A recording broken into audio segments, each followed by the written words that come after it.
말씀입니다. 레위기 5장 1절부터 13절까지의 말씀, 저와 여러분이 한 목소리로 다 같이 읽겠습니다. 만일 누구든지 저주하는 소리를 듣고서도 증인이 되어 그가 본 것이나 알고 있는 것을 알리지 아니하면 그는 자기의 죄를 져야 할 것이요 그 허물이 그에게로 돌아갈 것이며, 만일 누구든지 부정한 것들 곧 부정한 들짐승의 사체나 부정한 가축의 사체나 부정한 곤충의 사체를 만졌으면 부지중이라고 할지라도 그 몸이 더러워져서 허물이 있을 것이요, 만일 부지 중에 어떤 사람의 부정이 닿았는데 그 사람의 부정이 어떠한 부정이든지 그것을 깨달았을 때에는 허물이 있을 것이요, 만일 누구든지 입술로 맹세하여 악한 일이든지 선한 일이든지 하리라고 함부로 말하면 그 사람이 함부로 말하여 맹세한 것이 무엇이든지 그가 깨닫지 못하자가 그것을 깨닫게 되었을 때에는 그 중 하나에 그에게 허물이 있을 것이니, 이 중 하나의 허물이 있을 때에는 아무 일에 잘못하였노라 자복하고 그 잘못으로 말미암아 여호와께 속죄제를 드리되 양떼의 암컷 어린 양이나 염소를 끌어다가 속죄제를 드릴 것이요, 제사장은 그의 허물을 위하여 속죄할지니라. 만일 그의 힘이 어린 양을 바치는 데에 미치지 못하면 그가 지은 죄를 속죄하기 위하여 산비둘기 2마리나 쥐비둘기 새끼 2마리를 여호와께로 가져가되 하나는 속죄제물을 삼고 하나는 번제물을 삼아 제사장에게로 가져갈 것이요, 제사장은 그 속죄제물을 먼저 드리되 그 머리를 목에서 비틀어 끊고 몸은 아주 쪼개지 말며 그 속죄제물의 피를 제단 곁에 뿌리고 그 남은 피는 제단 밑에 흘릴지니 이는 속죄제요 그 다음 것은 규례대로 번제를 드릴지니 제사장이 그의 잘못을 위하여 속죄한즉 그가 사함을 받으리라. 만일 그의 손이 산비둘기 2마리나 쥐비둘기 2마리에도 미치지 못하면 그의 범죄로 말미암아 고운 가루 10분의 1 에바를 예물로 가져다가 속죄 제물로 드리되 이는 속죄제인즉 그 위에 기름을 붓지 말며 유향을 놓지 말고 그것을 제사장에게로 가져갈 것이요, 제사장은 그것을 기념물로 한 움큼을 가져다가 제단 위 여호와의 화제물 위에서 불사를 지니 이는 속죄제라. 제사장이 그가 이 중에서 하나를 범하여 얻은 허물을 위하여 속죄한즉 그가 사함을 받으리라. 그 나머지는 소제물같이 제사장에게 돌릴지니라. 아멘. 자, 여러분, 우리가 지난 시간부터 계속 레위기 말씀, 제사법의 규례에 대해서 같이 나누고 있습니다. 처음에 우리가 말씀 나누었던 게 번제였고요. 그 다음에 소제, 또 화목제, 그리고 속죄제를 계속해서 지금 나누고 있죠. 속죄제 중에서는 회중과 또 제사장이 드려야 할 속죄제가 있었고요. 또 족장과 또 평민들이 드려야 할 속죄제가 있었고, 오늘은 그 세 번째 속죄제의 규례의 시간에 대해서 같이 나누고자 합니다. 바로 가난한 자들의 속죄제의 규례이죠. 자, 가난한 자들. 이스라엘 백성들 중에도 평민보다도 더 형편이 어렵고 가난한 사람들이 굉장히 많이 있었습니다. 자, 오늘은 이 가난한 사람들을 위해서 하나님께서 어떤 특별한 은혜의 통로로 그들이 하나님 앞에 예배드릴 수 있도록 인도해 주셨는지 더 깊이 살펴보고자 합니다.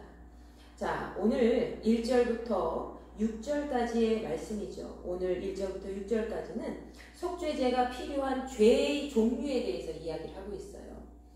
자, 속죄제가 필요한 죄의 종류. 속죄제는 뭐라 그랬죠? 내가 부지 중에 이제 모르고 범죄하였을 때에 그 범죄를 깨달았을 때 바로 속죄제를 하나님 앞에 그 속죄 제물을 예물로 드리면서 속죄 제사를 드려야 된다 그랬죠. 자, 속죄제가 필요로 하는 그 죄가 무엇일까? 어떤 죄를 지었을 때에 속죄제를 우리가 드려야 되는가? 다시 한번 살펴보고자 합니다. 자, 여기서 1절부터 우리가 살펴보면요. 누구든지 저주하는 소리를 듣고서도 증인이 되어 그가 본 것이나 알고 있는 것을 알리지 아니하면 그는 자기의 죄를 져야 할 것이요 그 허물이 그에게로 돌아갈 것이며, 만일 누구든지 부정한 것들 곧 부정한 들짐승의 사체나 부정한 가축의 사체나 부정한 곤충의 사체를 만졌으면 부지중이라도 할지라도 그 몸이 더러워져서 허물이 있을 것이요 라고 되어 있습니다. 자, 우리가 1절부터 먼저 살펴보면 증인이 되었을 때에 내가 어떤 부정한 소리를 듣거나 또 부정한 행위를 보았을 때에 증인이잖아요. 목격자잖아요. 그럼 그에 대해서 완전하게 자기가 그것은 잘못됐다고 알려야 되는데 만약에 그것을 알리지 않냐고 그냥 함구하고 지나쳤다면 그것은 본인이 그 죄를 덮은 것이 되기 때문에 자기가 죄를 스스로 져야 된다라고 이야기를 하고 있습니다. 그래서 그 허물을 용서받기 위해서 하나님 앞에 속죄제의 제사를 드려야 된다는 것을 우리는 알 수 있죠. 현대시대에 보면은 많은 사람들이 모른 척 넘어갈 때가 많이 있죠. 특별히 학교폭력이나 또 어떤 사람이 회사 비리를 품고 있을 때에 그것을 잘못되었다고 지적을 하기는커녕 오히려 본인한테 손해가 되고 또 본인이 불이익을 당할까봐 오히려 함구하고 조용히 넘어갈 때가 참 많이 있습니다. 물론 학교폭력 때문에 요즘에는 운영위원단이나 여러 가지 학교폭력위원회들이 구성이 잘 되어서 그 사태를 슬기롭게 잘 넘어가기도 하지만은 그 외에 예전부터 시작해보면은 우리나라에도 그런 여러 가지 비리 문제들이 많이 있음에도 불구하고 그것을 알고 있음에도 불구하고 입 밖으로 감히 꺼내지 못하고 잘못을 지적하지 못할 때가 많이 있죠.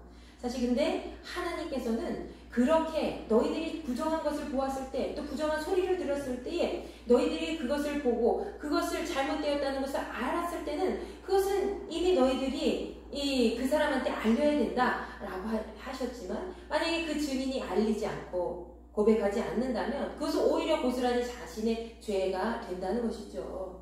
이게 정말 중요한 문제입니다. 우리가 무슨 어떠한 잘못된 행위나 어떤 부정한 모든 것들을 바라보고 또 목격을 했을 때에 또 소리를 들었을 때에 그 모든 것들이 잘못되었다고 인식을 하고 그것을 개선할 수 있도록 우리가 그 죄를 지은 사람한테 잘못을 저지른 사람한테 말할 수 있어야 되고 때로는 그것이 전체적인 목소리로 우리가 증인의 역할을 목격자의 역할을 잘 감당할 수 있어야 되겠죠.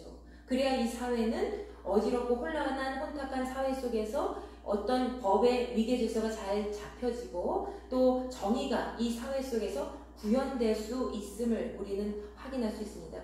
이처럼 하나님께서는 우리가 어떠한 작은 것 하나라도 잘못된 것을 발견하고 깨달았을 때에는 그것을 선포하고 고백하고 또 용서를 구하고 하나님께 예배를 회개를 하기를 온전히 나의 그 죄를 그리고 상대방의 죄까지 그렇게 고백하면서 하나님 앞에 진실된 모습으로 나아가기를 간절히 원하셨다는 것입니다.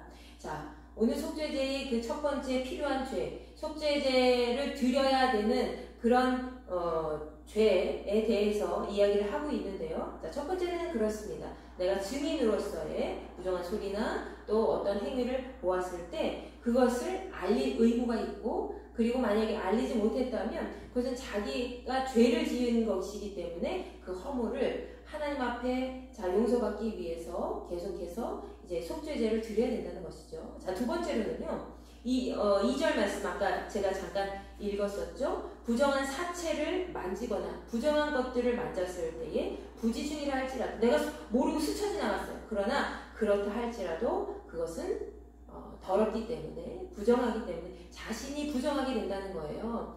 하나님 앞에 정결한 삶을 살아가야 되는 존재로서 우리는 우리의 신체와 우리의 정신과 우리의 몸이 우리의 영혼이 날마다 하나님 앞에 깨끗한 모습으로 비춰져야 되는데 우리의 신체까지도 하나님은 보여지는 우리의 육신까지도 늘 정결한 모습으로 살아가길 원하셨다는 것이죠. 그래서 이스라엘 백성들 중에 특히 어떤 짐승의 사체나 또 죽은 자의 사체를 만지면 그 사람은 부정하게 된다고 했어요. 그래서 그 사람은 죄를 용서받고 제사장에게 확인을 받아야 이제 깨끗한 몸으로 이제 다시 진영 안으로 들어갈 수가 있었죠.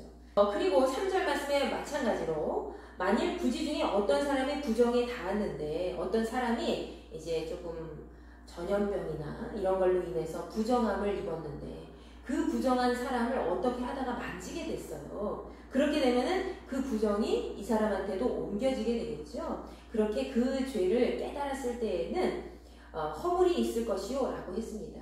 그래서 그 사람은 그 허물을 그 죄를 용서받기 위해서 속죄 제사를 드려야 된다는 것이죠.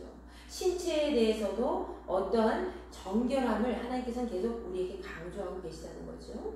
그리고 자, 세 번째로는 무엇이냐면 입술로, 내가 입술로 4절 말씀입니다. 입술로 맹세하여 악한 일이든지 선한 일이든지, 그것이 선한 일이라 할지라도 내가 맹세를 함부로 하면 안 된다는 거죠. 맹세를 함부로 해서 가볍게 여겨서 내가 입 밖으로 내었을 때에 그 함부로 말한 것에 대한 맹세 자체가 바로 이제 죄가 된다는 것입니다. 그래서 그가 깨닫지 못하다가 그것을 깨닫게 되었을 때는 반드시 그 죄를 속하기 위해서 속죄 제사를 올려드려야 된다는 것이죠. 자, 이 중에 하나라도 허물이 있을 때는 아무 일에든지 잘못하였노라 스스로 자복하고 온전한 모습으로 회개하며 하나님 앞에 속죄제를 드려야 되는데요. 자, 여기서 속죄제라는 것은요, 여러분, 6절 말씀에 보면은 여호와께 속죄제를 드려야 된다 이렇게 되어 있는데, 사실은 히브리 원어나 이런 정황상 보면은 그 내용은 바로 속건제에 해당된다는 것을 볼 수 있습니다. 속건제는 어떤 것이죠? 내가 다른 사람에게 어떤 신체적이나 물리적이나 재산상의 손해를 입혔을 때에 그것을 죄를 깨닫고 그것을 해결받기 위해서 본인이 손해를 보상해주는 그런 행위들을 하는 것을 속건제라고 합니다. 그런 보상해주는 의미에서 금전적인 보상을 해주기 위해 드리는 제사가 바로 속건제라는 것이죠. 자, 여호와께서는 이렇게 우리가 입술로 상대방에게 범죄하여서 맹세해서 아유 내가 그거 보장한다 하면서 하늘에 대고 땅에 대고 맹세한다 이렇게 얘기를 쉽게 하더라도, 그것이 선한 일이라 할지라도 악한 일이든지 선한 일이든지 함부로 입을 내뱉는 자체가 바로 죄가 된다는 거예요. 그래서 만약에 그런 일이 실제적으로 일어났을 때에 그 모든 것들이 왜 상대방에게 정신적인 피해를 입힐 수도 있고 또 금전적으로 여러 가지 물질적으로 손해를 입힐 수가 있잖아요. 거기에 대한 보상을 반드시 해야 되고 거기에 대해서 하나님께서 속죄 제물을 드려야 된다, 또 속건제를 드려야 된다라고 하신 거죠. 거기 그때에 드려야 되는 제사는요, 제사의 그 제물의 종류는 바로 어린 양이나 암염소입니다. 암컷 어린 양이나 암컷 염소를 끌어다가 속죄제를 드려라 라고 되어 있습니다. 그리고 제사장은 그의 허물을 용서하고 속죄할지니 라고 되어 있어요. 자, 1절부터 6절까지는 속죄제를 드려야 되는 그런 죄의 종류에 대해서 얘기했죠. 처음에 어떤 것이죠? 내가 부정한 소리나 부정한 말하는 소리나 어떤 저주하는 소리나 이런 소리를 들었을 때, 어떤 행위를 봤을 때에 그 사람은 증인으로서의 역할을 잘 감당하여 그가 잘못되었다는 것을 말해야 되는데, 말하지 않을 경우에는 그것이 본인의 죄가 된다고 그랬죠. 그래서 반드시 속죄제물을 드려야 된다고 했습니다. 자, 두 번째로는 부정한 사체를 만졌을 때 신체적인 어떤 죄를 범했기 때문에 반드시 속죄제물을 제물로서 하나님 앞에 예배를 드려야 된다고 했지요. 그리고 세 번째로는 뭡니까? 바로 내가 어떠한 함부로 무엇인가에 대해서 다른 사람을 두고 맹세를 한 거예요. 그래서 악한 일이든지 선한 일이든지 맹세를 했을 때에 또 금전적이나 어떤 정신적인 그 피해를 입었을 때 거기에 대해서 손해보상을 위해서 암염소나 암양을 이제 하나님 앞에 속죄 제물로 드려야 된다라는 말씀을 했지요. 그래서 우리는 함부로 어떤 것에 대해서 맹세하거나 또 다른 내 몸의 신체의 일부를 정말로 가볍게 취급해서는 안 되는 것을 우리 날마다 기억해야 될 줄로 믿습니다. 나의 몸과 나의 마음과 나의 영혼은 누구의 것이죠? 바로 하나님의 것입니다. 여호와 하나님의 것이기 때문에 주께서 거룩하시듯이 우리도 거룩해야 할 의무와 책임이 있다는 것이죠. 그것을 잘 지킬 수 있도록 하나님께서는 죄를 지었을 때 바로 깨달아서 하나님 앞에 제물을 드릴 수 있도록, 예배를 드릴 수 있도록 인도해 주셨다는 거 여러분 기억하시기 바랍니다. 자, 두 번째로는요, 7절부터 10절까지의 말씀입니다. 이 7절부터 10절까지는요, 바로 오늘 말씀 중심에 해당되는데요, 가난한 자들이 드리는 새해 속죄제에 대해서 얘기를 하고 있죠. 자, 만일 그의 힘이 어린 양을 바치는데 미치지 못하면 이라고 되어 있어요. 7절에 어린 양을 바칠 만큼 그러한 수준이 안 되면, 이런 뜻이에요. 어린 양이나 어린 암염소나 또 순양이나 이런 재물을 바칠 수 있는 그런 능력이나 형편이 되지 않는다면, 그 정도로 가난하다면, 자, 방법을 알려주셨어요. 7절에 지은 죄를 속죄하기 위해서, 자기가 지은 죄를 속죄하기 위해서 산비둘기 2마리나 집비둘기 새끼 2마리를 여호와께 가져가라 라고 되어 있어요. 한 마리가 아니라 두 마리를 가져가라 되어 있어요. 그래서 한 마리는 속죄 제물로 올려드려서 나의 죄를 용서함 받고요. 또 다른 한 마리는 번제물에 올려드려서 번제로 바쳐서 하나님의 진노하심을 피해야 되고 피 흘림이 있을 때에 제삼이 있다 그랬죠. 그래서 하나님께서는 그러한 죄를 용서하시고 이제 제사장을 통해서 남은 피는 제단 아래에 다 제단 밑에 쏟아내고요. 그리고 제사장을 통해 그의 잘못을 용서함 받을 수 있도록 인도해 주셨다는 것이죠. 어떻게 보면 하나님께서는 가장 큰 그런 긍휼을 베푸신 그런 목적이 여기에 있지 않을까 싶어요. 우리는 각자의 형편과 또 사는 환경이 너무나도 다릅니다. 지도자면 지도자일수록 더 큰 범죄를 행할 수 있고 그리고 아무리 작은 범죄라도 지도자층은 그 영향이 매우 강하다 그랬죠. 그래서 속죄제를 드릴 때에 하나님께서는 조금 높은 직위에 있는 사람이나 또 많은 영향을 미치는 사람들이 죄를 범했을 때 특별히 더 가중된 그런 책임감을 가지고 제물을 바치도록 해주셨죠.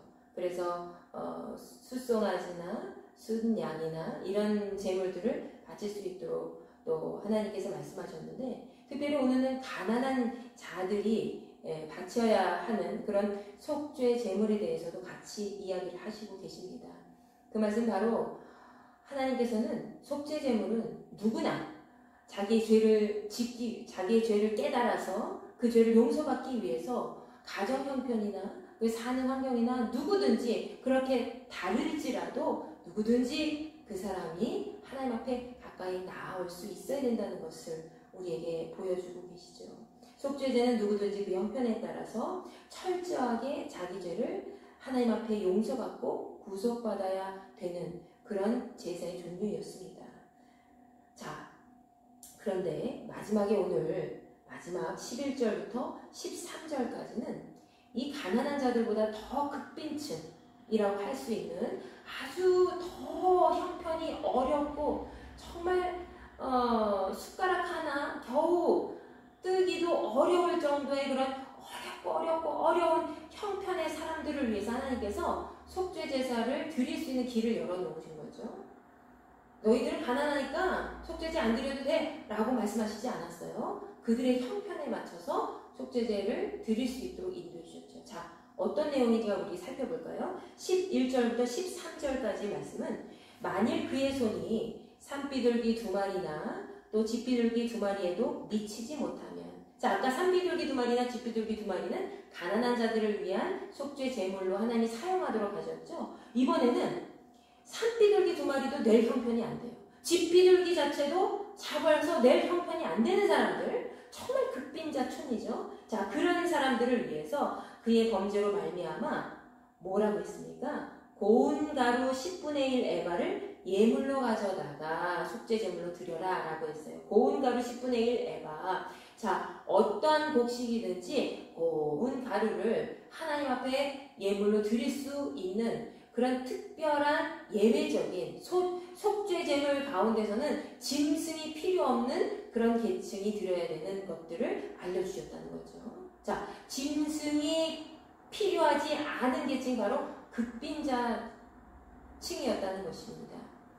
자, 많은 평민들과 족장이나 아니면 일반적인 사람들, 가난한 사람들조차도 산비둘기나 들비둘기까지도 정말 작은 짐승까지도 하나님 앞에 바쳐야 했어요. 근데 극빈자들은 그런 형편조차도 안 됩니다. 그래서 내가 지금 먹고 살 때도 만만한데 내가 어떻게 짐승을 드려요? 그래서 그 형편에 따라서 정말 고운 가루 10분의 1 에바, 정말 적은 양의 그런 곡식 가루를 예물로 드리되, 어떻게 드리라고 했습니까? 그 위에 기름을 붓는다고 했나요? 아니요. 기름을 붓지 말고 유향도 뿌리지 말라고 했어요. 자, 여러분 여기서 보면은 우리가 무슨 제물과 비슷하죠?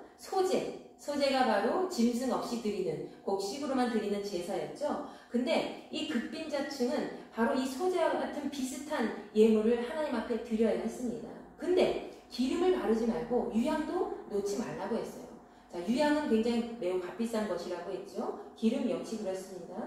그런데 이 사람들은 그런 형편 자체도 안 되었고요. 특별히 이 기름이나 유향을 바르게 될 경우에는 소제물이 되어서 하나님 앞에 개별적으로 드리는 제사가 되어야 되는 거죠. 그러면 더 많은 곡식이 필요한데 여기서는 고운가루 10분의 1 에바를 드림으로써 아주 소량으로 그들의 죄를 사함받기 위해서 속죄 제물을 드려야 했다는 거죠. 그래서 이들의 죄를 어떻게 할까요? 이것을 그냥 그대로 제사로 올리지 않았어요. 어떻게 하냐면 제사장은 그것을 이 극빈자층이 있는 이스라엘 백성에게 받아서 그 가정에게 받아서 그것을 다른 기념물이 있는 다른 사람이 드린 그런 짐승의 제사가 있잖아요. 그 짐승의 제단 위에 있는 화제물 위에 불살라서 올려드려라 라고 되어 있습니다.